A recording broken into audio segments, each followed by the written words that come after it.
Interpretation of ECG, rate, rhythm, axis, ये वो तीन चीज़ें जो सबसे पहले हमने नोट करनी होती हैं इंटरप्रिटेशन ऑफ ईसीजी के अंदर. What is normal rhythm? Rhythm is said to be normal if it is originating from SA node. ठीक है, ओरिजिन इसका क्या होना चाहिए? SA node. Anything anywhere other than SA node, अगर ओरिजिन होगी किसी भी ईसीजी की वेव की तो वो एब नॉर्मल रिदम होगा. सेकेंड हमारे पास इसमें रिदम क्या होना चाहिए? Regular. What do you mean by regular? R to R interval क्या होना चाहिए आपका? कांस्टेंट.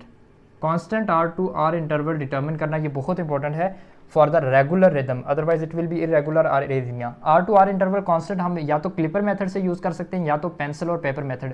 राइट नाउ मैं आपको क्लिपर मेथड जो है वो डेमोस्ट्रेट करके बता देता हूँ.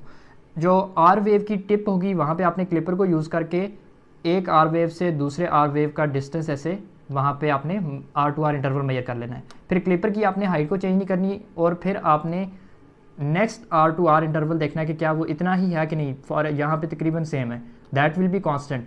अगर next R to R interval इस लेंथ के बराबर जिसको आपने पहले चूज़ किया है उससे डिफरेंट है, then it will be irregular rhythm. Next, after the regularity check for every P should be followed by Q R S and after every Q R S there must be the P wave.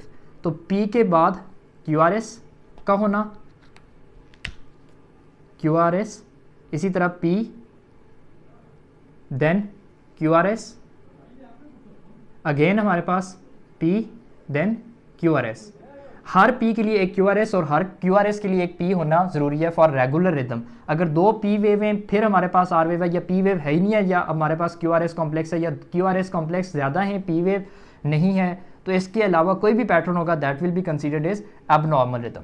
Next is rate. Rate 60 to 100 beats per minute. Per minute mean 60 second के हिसाब से हमने rate को measurement करनी होती है. Less than 60 bradycardia, greater than 100 tachycardia होगा. तो नॉर्मल रेट का होना एक्चुअली ये भी एक क्राइटेरिया है for the normal rhythm.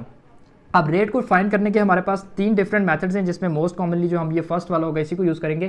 That is 300 divided by number of big squares between R waves. Two R waves और two Q R S complexes के बीच में जो बिग स्क्वेयर है. Why 300? 1 big square equal to 0.2 second. 5 big square 1 2 3 4 5 equals to 1 second. लेकिन हमें heart rate 1 second के हिसाब से नहीं करते, हम 60 से करते हैं. तो 60 एक सेकंड के अंदर 5 बिग स्क्वेयर है, तो 60 के अंदर कितने हो जाएंगे? 16 × 5 300. इसलिए हम 300 को यूज़ करते हैं.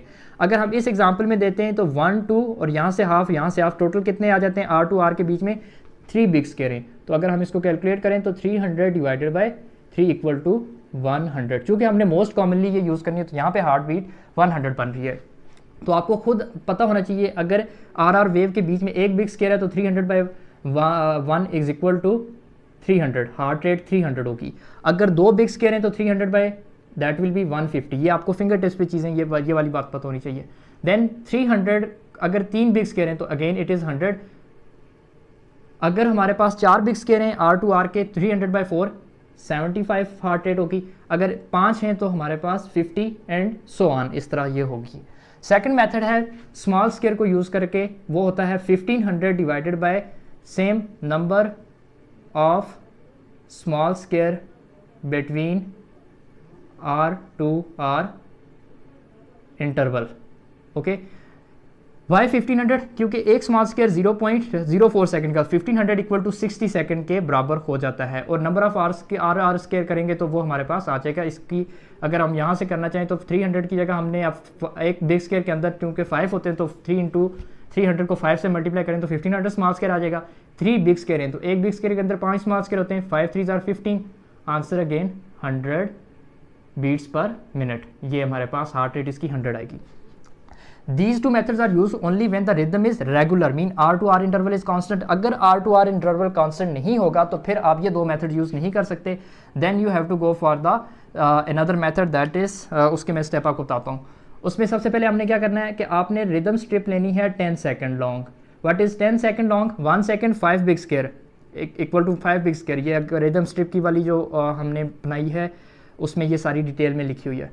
1 second equal to 5 big square, 10 second it is equal to 50 big square. आपने रिदम स्ट्रिप तकरीबन 50 बिग स्क्वेयर की स्क्वायर एस क्यू से होता है 50 बिग स्क्वायर से जो है ना इतनी लेंथ उसकी होनी चाहिए।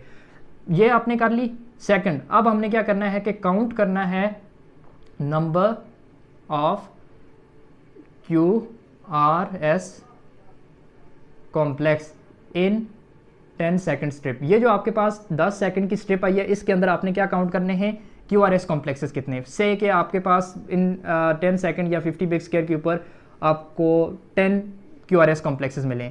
अब ये 10 सेकंड स्ट्रिप है लेकिन हमें हार्ट रेट कितने के हिसाब से चाहिए 60 पर मिनट। 10 इंटू 6 करें तो क्या आ जाता है 60, सॉरी 10 सेकंड को 6 से करेंगे तो क्या होगा, तो जो भी आपके QRS कॉम्प्लेक्स आएंगे ना उसको 6 से आपने मल्टीप्लाई करना ताकि आपको 60 सेकंड के हिसाब से मिल जाए। तो 6 इंटू 10 दैट विल बी 60। ये आपकी हार्ट रेट यहाँ पे इरेगुलर अगर रिदम होगा तब कैलकुलेट हो जाएगी। तो क्या स्टेप है, सबसे पहले 10 सेकंड स्ट्रिप लेनी है, 10 सेकंड स्ट्रिप के ऊपर QRS कॉम्प्लेक्सेस को काउंट करना है, फिर जितने QRS कॉम्प्लेक्सेस होंगे उसको 6 से मल्टीप्लाई कर देना तो आपको हार्ट रेट पर मिनट के हिसाब से मिल जाएगी। Last is access. एक्सेस हम पहले ही डिटेल में बात कर चुके हैं, जस्ट हमारे पास रिवीजन है। सबसे पहले हमारे पास राइट एक्सेस एक होता है डेविएशन और फिर हमारे पास एक लेफ्ट एक्सेस होता है। जब तो ये दो एक्सेस होते हैं। राइट एक्सेस के लिए हमारे पास मेनली जो हमने लीड देखनी होती है वो AVF देखनी होती है, लेफ्ट के लिए हमने लीड 1 देखनी होती है। और हम देख क्या रहे होते हैं QRS के क्या वो पॉजिटिव है कि नहीं है उसके अंदर आर वेव QRS कॉम्प्लेक्सेस। अगर तो AVF के अंदर QRS पॉजिटिव है और लीड 1 के अंदर भी क्या है positive, axis will be normal. ये कंडीशन फर्स्ट है। सेकंड हमारे पास AVF में पॉजिटिव है लेकिन नेगेटिव है फॉर लीड 1, तो जिसमें पॉजिटिव है एक्सेस उसकी तरफ डेविएशन है, that is right axis deviation. Third is negative है QRS कॉम्प्लेक्स AVF में, पॉजिटिव है लीड 1 के अंदर, then it is towards the positive deviation, that is left axis deviation. Lead 1 is for left axis and both are negative indeterminate axis deviation. इसको हम determine नहीं कर सकते हैं। कॉजेज ऑफ, अगर हम उसको दोबारा से करें एक दफ़ा रिवाइज, तो राइट एक्सेस डेविएशन रेड, इसका निमोनिक है RALPH। R for right bundle branch, R for right ventricular hypertrophy, A for AL anterolateral MI, then LPH left posterior hemi block. Left axis deviation LAD is विला, WILLA। WPW syndrome, I for inferior wall MI, L for left ventricular hypertrophy and left bundle branch block 2LA, then LA it is left anterior hemiblock, there is posterior hemiblock, ये उसके causes हैं। So this is about the rate, rhythm and access for the normal ECG interpretation.